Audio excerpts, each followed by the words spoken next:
नमस्कार, good afternoon. आज हम जेके इलेक्ट्रिकल इनसाइट का पहले हम डिस्कशन किए थे लेसन 1 के बारे में। आज हम डिस्कशन करेंगे लेसन 2 के बारे में। अगर आप लोग को जानना है लेसन 2 और जितना भी मैं लेसन इसमें कवर करूंगा, सारे लेसन को जानने के लिए आपको इस वीडियो को स्किप नहीं करना है, हर लेसन को ध्यान से सुनना है। जो भी डाउट है, जो भी कंसर्न है, आप कमेंट सेक्शन में जरूर बताइएगा। मैं जरूर आप लोग का क्वेश्चन का ऊपर रिप्लाई करूंगा। तो आज जो हमारा जेके जो लेसन 2 है, इसका बारे में हम जानेंगे सोलर पैनल के बारे में, जो सोलर पीवी मॉड्यूल के बारे में। क्योंकि सोलर मॉड्यूल का ऊपर जैसे सनलाइट गिरता है वो बिजली बनता है, बट सोलर पैनल में ऐसे है क्या चीज जिससे बिजली बनता है और वो किस तरह से काम करता है, हम उसका ऊपर थोड़ा बेसिक का नॉलेज लेंगे। देखो, सोलर मॉड्यूल क्या है, सबसे पहले कोई अगर पूछेगा आप उनको ये बता सकते हो, सोलर मॉड्यूल जो सोलर पैनल है, जो सूर्य की जो रोशनी होता है, जो किरण होता है, उसको डीसी बिजली में बनाता है। डीसी बिजली जो होता है ना, जो बिजली बनता है वो बनता है, बट वो बिजली जो है एसी में नहीं बनता है, डीसी में बनता है, डायरेक्ट करंट से बनता है। ओके। और इसी जो सोलर पैनल है, सोलर सेल है, सोलर जो पैनल है, सोलर पैनल में बहुत सारा सोलर सेल जुड़ा रहता है। ओके। एक सोलर मॉड्यूल का मुख्य भाग क्या क्या है? देखो, सोलर मॉड्यूल का मुख्य भाग रहता है, सोलर सेल रहता है, टेम्पर ग्लास रहता है, ईवीएस शीट रहता है, बैक शीट रहता है, एल्यूमिनियम फ्रेम रहता है, जंक्शन बॉक्स रहता है, एमसीबी कनेक्टर रहता है। ये जैसे आप वीडियो में देख सकते हो, ये वीडियो में ये है, आप देख सकते हो।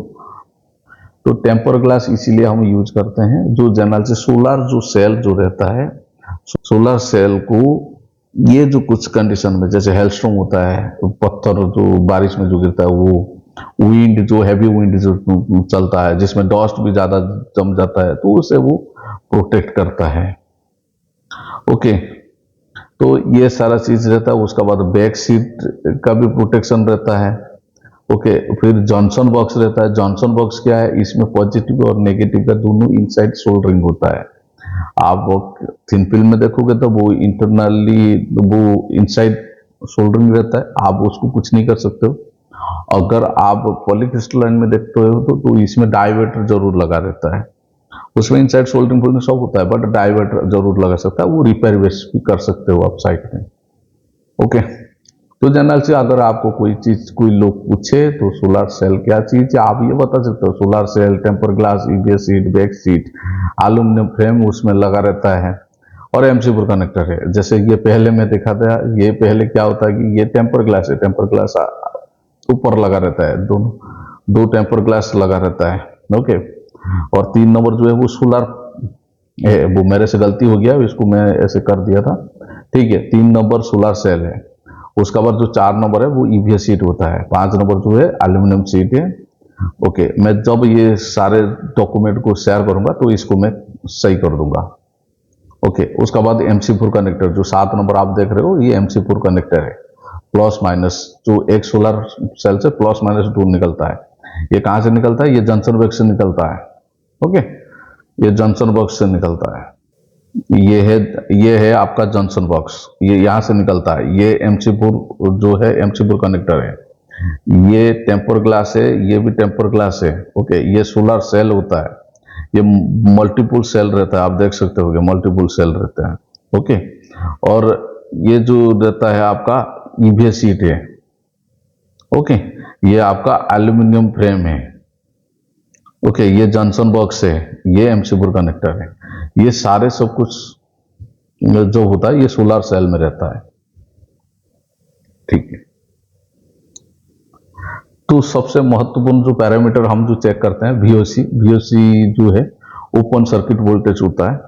बिना लोड से जो वोल्टेज हम मेजर करते हैं, अधिकतम वोल्टेज देते हैं, उसको वीओसी कहते हैं। वीओसी हम इसलिए चेक करते हैं, जो हमारा जो डाटा शीट देता है, वो डाटा शीट के हिसाब से ये है कि नहीं। आईएससी चेक करते हैं।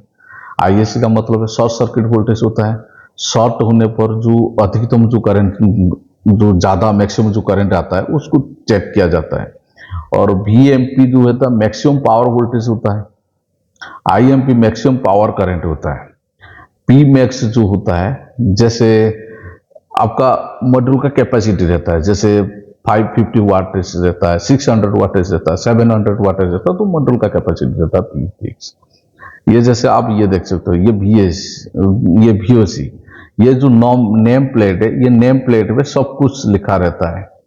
तो VSC अगर मान लो हमारा सोलर पैनल परफॉर्म नहीं कर रहा है, में एम्पियर ठीक आ रहा है बट परफॉर्मेंस जितना आना चाहिए था वो नहीं आ पा रहा है, तो फिर हम VOC चेक करते हैं, उसको ओपन करते हैं, पीक टाइम में दोनों साइड में किलोमीटर में लगाते हैं, जैसे ये मेल और ये फीमेल में मल्टीमीटर लगाया जाता है। मल्टीमीटर लगाने के बाद जो VOC जो आपका जो दिया होगा, VOC जो VOC नाम के होगा, तो फिर उसको जाके हम चेक करते हैं। तो जो VOC में जो भी आपका जनरल सी वोल्टेज होगा, वो वोल्टेज मीट कर रहा है कि नहीं हम चेक करते हैं। अगर वोल्टेज मीट कर रहा है तो फिर आपका सोलर पैनल ठीक है, ओके।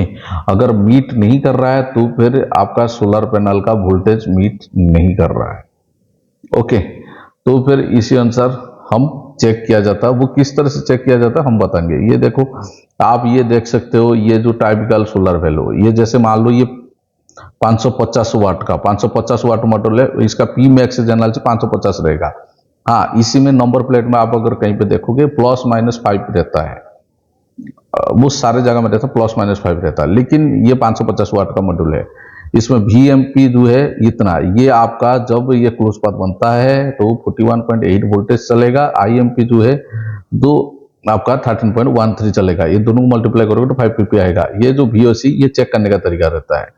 अगर मान लो मॉड्यूल परफॉर्म नहीं कर रहा है, ये VOC जो है जैसे मैं बताया दोनों के प्रोब में लगा के किलोमीटर जाके चेक किया जाता है कितना वोल्टेज आ रहा है। अगर इससे कम आ रहा है तो फिर मॉड्यूल में प्रॉब्लम है। ये सेम उसी तरह से होता है। इसमें किस बात पर हम ध्यान रखेंगे, जैसे कोई मॉड्यूल है, मॉड्यूल का पर किस तरह से आप ध्यान रखेंगे परफॉर्मेंस को लेके। आने वाला समय में जैसे आप सोलर पैनल लगाओगे, जो परफॉर्मेंस करोगे, तो किस तरह से ध्यान रखेंगे। दो चीज होता है, एक तो एक शेड्यूल असेस नहीं होना चाहिए। जनरल से क्या होता है कि मॉड्यूल का पास कोई बड़ा ट्री रहता है, उसका शेड्यूल आता है, हालांकि पीक टाइम में नहीं आएगा। मॉर्निंग टाइम, इवनिंग टाइम में जैसे सन एंगल होता है तो बड़े बड़े छाया जो रहता है वो मॉड्यूल का पर भी इफेक्ट करता है। हालांकि ये पिक्चर में ये मॉड्यूल का घास का वेजिटेशन भी रहता है, वो भी इस तरह से भी रहता है, और छाव का भी रहता है। वो छाव नहीं आना चाहिए। अगर सोलर सेल का ऊपर एक कोई भी छाव आएगा, वो पूरा जो स्ट्रिंग रहता है, पूरा स्ट्रिंग को डाउन कर देगा, और जो मॉड्यूल जुड़ा रहता है उसको डाउन कर देगा। इसका ऊपर भी ध्यान देना है। और स्ट्रिंग क्या होता है मैं स्लाइड में बताऊंगा आने वाला लेसन में। और कहीं पे टूटा हुआ नहीं होना चाहिए, जैसे कोई स्टोन अटैक हो गया या फिर कुछ जनरल से आप देखना, ये जो अटैक है, स्टोन अटैक तो कोई करता नहीं, कोई बाहर से पत्थरबाजी होता है, वो तो होता है। जैसे आपका ग्रास कटिंग होता है, जो ग्रास कटिंग के समय ब्रश कटर से वगैरह कटिंग करते हो, तो वहां से स्टोन जो होता है ना, हल्का सा ग्रिप होके मॉड्यूल का ऊपर बैठता है, वो तो धीरे धीरे करके इंक्रीज होता है। ये जो पिक्चर में ये जो आप देख सकते हो, ये जो है एक स्टोन गिरा है, कुछ आउटसाइड ऑब्जेक्ट गिरा है, इसीलिए सोलर सेल को डैमेज कर दिया। इसका ऊपर भी इफेक्ट आता है, और ये सोलर सेल जलने का चांस रहता है, तो इसको तुरंत बदल देना चाहिए। और MC4 कनेक्टर आप ये देखोगे जनरल से ऑन में तो बहुत कम होता है, या फिर इन एक्सपीरियंस बंदे का ऊपर होता है। जैसे प्रोजेक्ट में क्या होता है कि लार्ज स्केल का ऊपर सोलर पैनल इंस्टॉल किया जाता है और MC4 कनेक्टर होता है। MC4 कनेक्टर जब लगाया जाता है, टिक करके एक आवाज आता है, तो ऊपर परफेक्ट लगता है।